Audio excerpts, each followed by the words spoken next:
Alright, my friends, you asked for it, and so I am going to bring it to you. Let's break down how you can utilize the squad management tool to kill your territory wars. Let's go!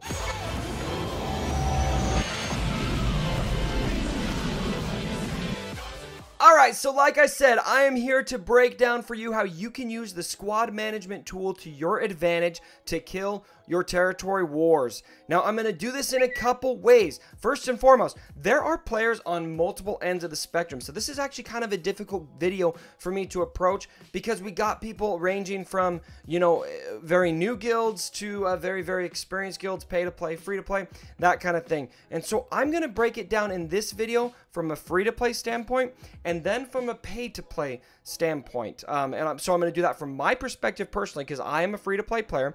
I'm going to show my roster here. I'm going to show you exactly how I've got my own lineup organized from a 1.6 million galactic power standpoint. And then I've got my buddy FuriousSauce, who is at 3.3 million galactic power. Definitely a lot more whale-like. That's actually more galactic power than I have on my test account. And show you how he has his squad broken down as well. Now, please understand, this is not going to be a guide on how your guilds can attack territory wars and win, or even on what the best offensive and defensive teams are. While I will talk a little bit about that, this is more going to be geared towards how you can best and most effectively organize yourself for territory wars from an individual standpoint. But I will use specific examples from my roster and then my buddy FuriousSauce that do show good team compositions, but they're not necessarily the here-all to say all. So a couple things to keep in mind when organizing yourself for territory wars. First of all, when you look at defense is probably going to be the most important part of territory wars. When we first started on territory wars, I think a lot of people were anxious to save offense, and then we resulted in a lot of ties. Now we're not seeing ties happen as much because guilds have figured out that they need to go a lot more heavy on defense, and then these battles are ending up a lot closer, and we're not seeing as much ties. At least that's been my experience in what I have read and seen in the Discord servers I'm on and with the other game changers and that kind of thing. So when you look at defense, something you need to always consider is a lot of it is about what your team looks like. So what I mean by that is if you're throwing in a team that doesn't necessarily have good mods, you do want your teams to have good mods. Don't get me wrong, but if you're throwing in a team that has those Gear 12 rings, sometimes the other team is going to be wasting better characters on that team just because of what they look like if they don't do their homework to go in there and look. So don't feel like you necessarily can't set a team on defense that doesn't have great mods. Depending on how deep your guild is, it could still be very beneficial to put those teams in just because they look hard to face. Secondly, something to remember is a lot of these teams are a lot harder to face when you're deep in your squad. So a great example of that is like Churton Bays.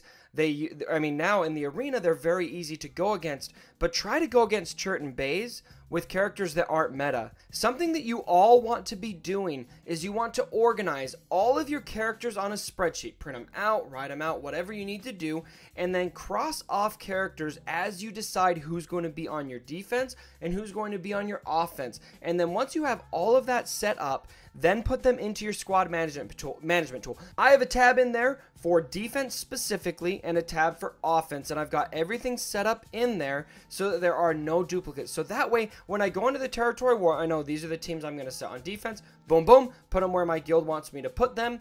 And then also I've got my offensive team set up, so I don't need to stress about using a team that I'm going to need to use in another situation or that kind of thing, or I'm using a character here that I should be using somewhere else. Boom, I've got my team right there. I know what teams are going to work well against, what teams they're not going to work well against, and I've got the synergies planned out beforehand. And so to show you in practice a little bit more how that works, I'm going to be breaking down my personal roster and how I have that set up for me personally, and how my buddy FuriousSauce has his set up. And he is a pay-to-play player. He's sitting at about 3.3 million galactic power, so that you can see that from a free-to-play standpoint and then a pay-to-play standpoint on what that looks like to set that up. Now, a big part about looking at my roster is a lot of you, there's going to be a lot more variance for free to play. These are the characters that I have chosen to farm. You can see them here on the screen now. So these are all of the characters that I have that are going to be somewhat viable for the territory war. So when you're free to play, you might have a lot more variance here than what I've got. So be sure to mold this to what is best for you. I will just show you what's best for me. I mean, you might have Empire farm, you might have Night Sisters farm, and I don't, that kind of thing. So the first thing I am always going to be concerned about is defense. That is what I want to set first, and I only want to set defensive teams that are going to be viable on defense in the territory war. I don't want to throw too much crap in there or my guild's progress is going to be hindered. So the first defensive team I've got here is I've got Rey Jedi Training. Let's go ahead and cross her off. I've got BB-8, Raid Han, Commander Luke Skywalker, and R2-D2. I really like this defensive team. Having Han shooting first is very effective on defense and can be very devastating to the other team. Having Rey Jedi Training and BB-8 in there, obviously that's one of the harder defensive things to face right now, especially if BB-8 is able to get Illuminated Destiny off. Commander Luke Skywalker is also very hard to go against on defense. Try going against Commander Luke without meta characters and you're going to find out how hard he is, and then R2-D2 kind of boosts the whole team. That is probably my best defensive team, and I'm going to set it every time. My next defensive team is the Triple Cleanse. Now again, this is not as arena viable anymore, but it's still a pretty tough team to face on offense unless you are using a very strong team. So it's kind of a win-win because I'm going to make the other team either utilize a very strong team or they're going to waste characters who aren't quite as strong trying to burn through it and be unsuccessful. So the Triple Cleanse, for those of you who aren't familiar, let's cross off Rex, let's cross off Chirrut, Baze, General Kenobi, and Nihilus. Now for me, because I'm free to play, these are actually the only two defensive teams I set. Depending on the strength of my guild, I may set more, but my guild actually has about 116 galactic power, 116 million, and so I've got enough of the stronger whaley rosters in my guild that they can fill in those gaps. If I wasn't in as strong of a guild, I may need to figure out a few more defensive teams to set if the galactic power of my guild is a bit lower, so that's something you want to weigh out as well. Now, something else that I do sometimes, I know you guys know that I hate Barasafi. I do have a Gear 11 Barasafi. She does not have a Zeta on her, but remember, it's about what your team looks like, not necessarily how good they actually are, because you want the other guild to waste teams against your team. And so sometimes I will throw in a General Kenobi Barris team, just hoping that they kind of look at it and think, oh, that's a General Kenobi Zeta Barris team, even though I actually don't have a Zeta on that team. But I prefer not to do that for a couple reasons. Number one, if they sniff it out, I'm out of luck. And number two, now I've told all of you that, and so any of the guilds that are going against me from now on are going to totally know that that I don't have a Zeta on that Barris. All right, so I've got two strong defensive teams set that I'm going to throw in for every territory war, and I've got them on my squad building tab. The next I need to do is offense, and so all of these characters you see here that don't have an indicator on them are characters I can use for offense. So I've deliberately saved several resistance characters for offense because resistance is a very strong offensive team. So for my first offensive team, let's do Finn, Poe, Resistance Trooper, Scavenger Rey, and I'm going to put Leia in there. I don't have another resistance character in there right now that really works, and so Leia's kind of a placeholder. She can stealth, she can hit for a lot of DPS, she kind of fits in that team from an offensive standpoint, at least to pass. The next team that I've got on offense is I've got my Jedi. I've got Zeta Qui-Gon Jinn, Yoda, Anakin, Ahsoka Tano, the regular Ahsoka, and then I put Lando in here. Now, Lando does not normally work with Jedi. This is a placeholder because I don't have another Jedi here. R2-D2's been used. He tends to work on that team. General Kenobi's been used. He tends to work on that team, and I'm going to use Ezra somewhere else that you'll see here in a minute. And so Lando is there. Now, I really actually like this team for territory wars in particular because it tends to do well if I've got, say, a Night Sister team that one of my guildmates has burnt down. There's a couple characters gone, and then it's just Night Sister Zombie and Acolyte left or something like that, and we need that AoE. So this is an AoE heavy team. Yoda can do an AoE, Lando can do an AoE, Anakin can do an AoE. So it really helps to kind of burn through those Night Sister teams that are already weakened a bit, and so that's where I tend to use this team so that I can clear one of those out. The next team I got is Wedge, Biggs, Ezra, Thrawn, and Stormtrooper Han. Now this is actually a pretty good offensive team. I actually really like this team. Thrawn is a bit of a placeholder in this team, but I do like having him in there for Fracture and to kind of keep the team alive a bit longer with the turn meter with Grand Admiral's command passing out that protection. Ezra hits very hard. Stormtrooper Han is going to help contribute to the survivability of the team. Obviously, again, something with Territory Wars to keep in mind. You're going to put together some crazy teams in Territory Wars. You're kind of filling in the gaps here. And so this is a stronger team. It definitely would not work in the arena, but it does work to pick off some of these teams in Territory Wars because it's got a lot of DPS, and it's also got Stormtrooper Han in there who's going to help contribute to the turn meter, and Thrawn as well, who can do that as well. So I actually like using it in Territory Wars. I've had some success with it. Alright, and as you can see here, my roster is starting to thin out because I'm free to play. I don't have very much left. But what I am going to throw in here now is I'm going to put Palpatine in the leader with Phasma, TIE Fighter Pilot, Boba, and Royal Guard. Now, sometimes I may put Thrawn in that team, but I kind of like using him in that Wigs team that I presented before. But that's going to be a good team as well. And then after that, it's just going to be the scraps. Phoenix team is a good team to use that I use sometimes. I do like using them, but I just don't have very much gear on them, so it's hard to find much effectiveness for them. It's usually if my guild is in desperation mode. Alright, so that is how I have got my free-to-play roster organized with no duplicate characters used on defense and on offense. This is very good to set it up this way, and it's been very effective for me. So now, let's take a look at my buddy FuriousSauce and how he's got his roster organized. Let's throw his roster on the screen right now, and as you can see, there is a lot more here than I had on mine. Now, something to keep in mind here when you look at the difference between free-to-play and pay-to-play is pay-to-play players are going to tend to set a lot more teams on defense than the free-to-play players, especially when those pay-to-play players are in a guild that has a lot of free-to-play in it. Your guilds are probably going to be leaning on you quite a bit more. And so FuriousSauce, he sets a lot of defensive teams for his Territory Wars, because as you can see here, he's got a lot of gold on this roster. A lot of those gold teams are going to be bringing out the guild's best characters so that they can waste those teams, which is very effective on defense. So the first team that he has set here is he's got Talzin, Zombie, Asajj Ventress, Daka, and General Kenobi. This is a great team, and a lot of people might be screaming right away, General Kenobi should be ran with Barriss in Territory Wars every time. I get it. I totally agree. But in this case, he doesn't have a Zeta on Barriss, so he actually doesn't do that. I know. My man doesn't have a Zeta on Barriss. I like it.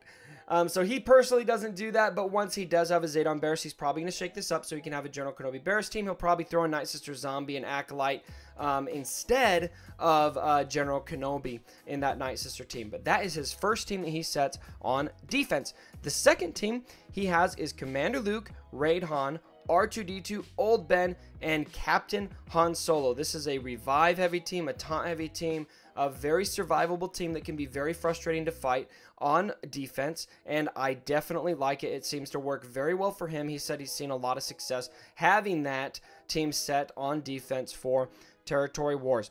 The next team he has is Thrawn, Director Krennic, Death Trooper, Royal Guard, and Shore Trooper.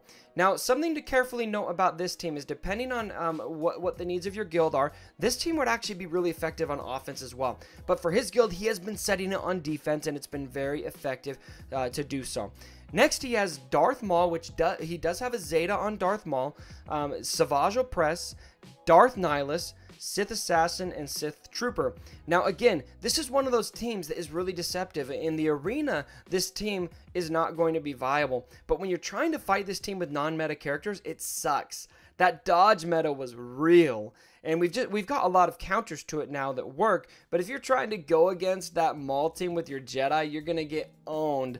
And so it's a very good team to have on defense. It works very well for him. Another very common defensive team that we see is going to be the Phoenix Squad. So he's got Hera, Ezra, Kanan, Zeb, and Chopper all set on defense. I think this is a very critical defensive team. A lot of guilds are going to have specified territories that are just filled with the Phoenix squad because they're actually very survivable. They're very tough to off on when you're on offense going against them with characters that are not meta. You're going to have a very hard time going against that Phoenix squad. His next team is the Rogue One team. This is going to be Jin, Cassian, K2SO, Chirrut, and Baze. Another team that may not seem that solid, but when they're geared up all the way, when they're properly geared, this team can be a pain in the freaking butt to beat. Very, very good defensive team to set for territory wars. The next team we've got is going to be Wedge Biggs, Leia, Stormtrooper Han, and Lando. Now this to me feels like a better offensive team. His next defensive team is going to be Kylo Ren Unmasked with Kylo, Phasma, First Order Stormtrooper, and First Order TIE Pilot. A very solid defensive team. Again, same story. When you're going against it with non-meta characters, it can be very tough to beat. And then this is a team he's running. I'm not sure how I feel about this team on defense. I personally haven't faced it, but he does set Gar Saxon, Imperial Super Commando, Tarkin, Dooku, and Fives. Now, Dooku and Fives are both very good defensive characters. They've got that counter. Dooku can be very annoying to face. I'm not sure how I like him in this team, but he's actually found some success in it, and so that's his last defensive team. Now, there are some notable characters here that have not been set on defense yet. First and foremost, we've got Rey Jedi Training in BB-8. He's not setting them on defense yet. That's really important to call out, especially because I think a lot of guilds are leaning on those characters for defense now. And so eventually when he's got some Zetas on Rey, I think that's a big reason why he's not using her yet. He's going to need to find a way to work her into that defensive lineup because she's just going to be too solid to ignore. He also does not have Imperial Probe Droid worked into this defensive lineup, and I think it would be a really good character to use, especially in that Empire team he has. Maybe he could sub out Royal Guard and put Imperial Probe Droid in there so that he can have that self-destruct. I think it's very nice to have, especially on defense. So those are a few characters he's not even utilizing at this point, and he still has that strong defensive lineup. Now on offense, he does have two teams that he saves for offense personally. And so again, because he's a pay-to-play player, the guild seems to be relying on him a bit more for defense than offense. And I think that's pretty normal and totally okay.